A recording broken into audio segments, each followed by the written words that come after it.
சில குட்டீஸ் எல்லாருக்குமே வந்து பார்த்தீங்கன்னா, ஒரு சிறப்பான வணக்கங்கள்ப்பா.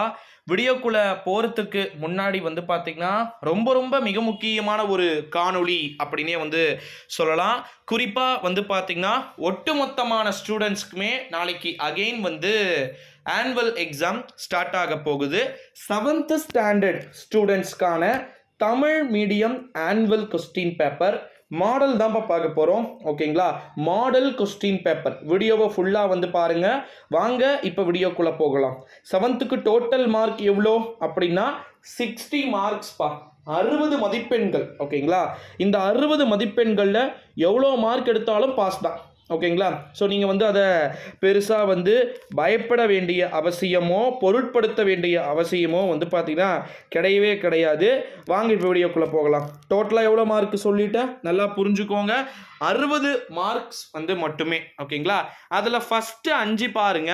ஃபஸ்ட்டு 5 வந்து பார்த்தீங்கன்னா சரியான விடையை தேர்ந்தெடுத்து எழுதுக அப்படின்னு சொல்லிட்டு சொல்லியிருக்கிறாங்க. அடுத்த 5 வந்து பாருங்க, கோடிட்ட இடத்தை தேர்ந்தெடுத்து எழுதுக அப்படின்னு சொல்லிட்டாங்க. அடுத்த 5 வந்து பார்த்தீங்கன்னா பொறுத்துக அப்படின்னு சொல்லிட்டாங்க. அடுத்த 5 சரியா அல்லது தவறா 5. இதுக்கே எவ்வளோ மார்க் ஆயிருச்சு? கிட்டத்தட்ட வந்து பார்த்தீங்கன்னா 20 மார்க்ஸ் வந்து ஆயிடுது. ஓகேங்களா? உங்களுக்கே வந்து பார்த்தீங்கன்னா தெரியும் அப்படின்னு வந்து நினைக்கிறேன். நெக்ஸ்ட் அடுத்த கட்டமாக வந்து இதை முடிச்சிட்டீங்க அப்படின்னா ஒப்புமை தருக அப்படின்னு சொல்லிட்டு அதுக்கும் ஒரு 5 மார்க்ஸ் வந்து கேட்டிருக்கிறத நம்மளால வந்து பார்க்க முடிகிறது. இதை முடிச்சிட்டீங்க அப்படின்னா கிட்டத்தட்ட வந்து ஒரு 12 2 மார்க்ஸ் கொடுத்துருக்குறாங்க. அந்த 12 2 மார்க்ஸில் எதனா 10 எழுதினாலே வந்து போதுமானது அப்படின்னு வந்து சொல்லியிருக்கிறாங்க. ஓகேங்களா? 10 2 மார்க் எழுதினீங்களே வந்து போதும் அப்படின்னு சொல்லியிருக்கிறாங்க தமிழ் மீடியம் ஸ்டூடெண்ட்ஸு. அதில் வந்து பாருங்க, ஃபஸ்ட்டு பளபளப்பான பரப்பு, ஒழுங்கான எதிரொலிப்பு, சொரசொரப்பான பரப்பு அப்படின்னு சொல்லிட்டு சொல்லியிருக்கிறாங்க. அடுத்தது வந்து பார்த்தீங்கன்னா பழைய விண்மீன்கள், நீள்வட்ட விண்மீன்கள், திரள் அப்படின்னு சொல்லிட்டு கேட்டிருக்கிறாங்க.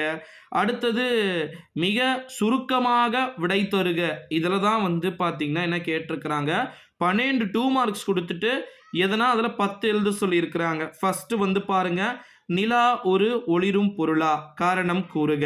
அடுத்தது வந்து பார்த்தீங்கன்னா எதிரொலிப்பு விதிகளை கூறுக அப்படின்னு சொல்லிட்டு சொல்லியிருக்கிறதையும் நம்மளால் வந்து பார்க்க முடிகிறது. அடுத்தது 3வது வந்து பார்த்தீங்கன்னா 4 வகையான விண்மீன் திரள்களின் பெயர்களை குறிப்பிடுக அப்படின்னு சொல்லிட்டு சொல்லியிருக்கிறாங்க. 4th பிஎஸ்எல்வி மற்றும் ஜிஎஸ்எல்வியின் விரிவாக்கம் தருக அப்படின்னு சொல்லிட்டு சொல்லியிருக்கிறாங்க. 5வது நெகிழி பொருட்கள் வெவ்வேறு பண்புகளையும் குணகங்களையும் எங்கனம் பெறுகின்றது அப்படின்னு வந்து கேட்டிருக்கிறாங்க. 6th கொஸ்டின் எஸ்ஆர் கொள்கை என்பது என்ன? 7வது கொஸ்டின் எரிதல் வெப்பநிலை என்றால் என்ன? 8வது எத்தனை வகையான எரிதல் உள்ளது? 9வது செரிகல்ச்சர் வரையறுக்க அப்படின்னு சொல்லிட்டு கேட்டிருக்கிறாங்க. 10வது பட்டின் ஏதேனும் 3 பயன்பாட்டை எழுதுக. சில்க்ஸ். ஓகேங்களா? அடுத்தது வந்து பார்த்தீங்கன்னா வலது இசைவு என்பது என்ன அப்படின்னு சொல்லிட்டு கேட்டிருக்கிறாங்க.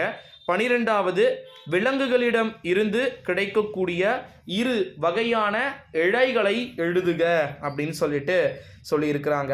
அடுத்தது சுருக்கமாக விடையளி அப்படின்னு சொல்லிட்டு அதில் கிட்டத்தட்ட வந்து பார்த்தீங்கன்னா 5 கொடுத்துட்டாங்கப்பா. 5ல் எதனா 3 எழுத சொல்லியிருக்கிறாங்க. ஃபஸ்ட்டு வந்து பாருங்க, நிழல் என்றால் என்ன? நிழலை உருவாக்க தேவையான பொருட்கள் எவை? நிழலின் பகுதிகள் எவை அப்படின்னு சொல்லிட்டு கேட்டிருக்கிறாங்க. அடுத்தது 2வது செயற்கை இழைகளின் பயன்களையும் வரம்புகளையும் பட்டியலிடுக அப்படின்னு சொல்லிட்டு சொல்லியிருக்கிறாங்க. 3வது வந்து பார்த்தீங்கன்னா மெழுகுவர்த்தி சுடரின் படம் வரைந்து அவற்றுடைய பாகங்களை குறிக்க அப்படின்னு சொல்லியிருக்கிறாங்க. 4வது வந்து பார்த்தீங்க அப்படின்னா கம்பளியின் சிறப்பம்சங்களை 3 எழுதுக. அதுக்கு 3 மார்க்கு. அடுத்தது கோழி பண்ணையில் காணப்படும் பொதுவான 2 நோய்களை கூறுக. அதுக்கு 2 மார்க்கு. 3 2 சேர்த்து 5 மார்க்கு. லாஸ்ட் டிடிஎல்ல 2 கொடுத்துருக்குறாங்க. புவிமய மாதிரி என்றால் என்ன அப்படின்னு சொல்லிட்டு அதுக்கு 2 மார்க்கு. அடுத்தது வந்து பார்த்தீங்கன்னா நெகிழிகளையும் செயற்கை இழைகளையும் எரிப்பது நல்லது கிடையாது. ஏன் அப்படின்னு சொல்லிட்டு சொல்லியிருக்கிறாங்க. அதுக்கு வந்து பார்த்தீங்கன்னா கிட்டத்தட்ட உங்களுக்கு 3 மார்க்ஸ் அப்படின்றத கொடுத்துருக்குறாங்க.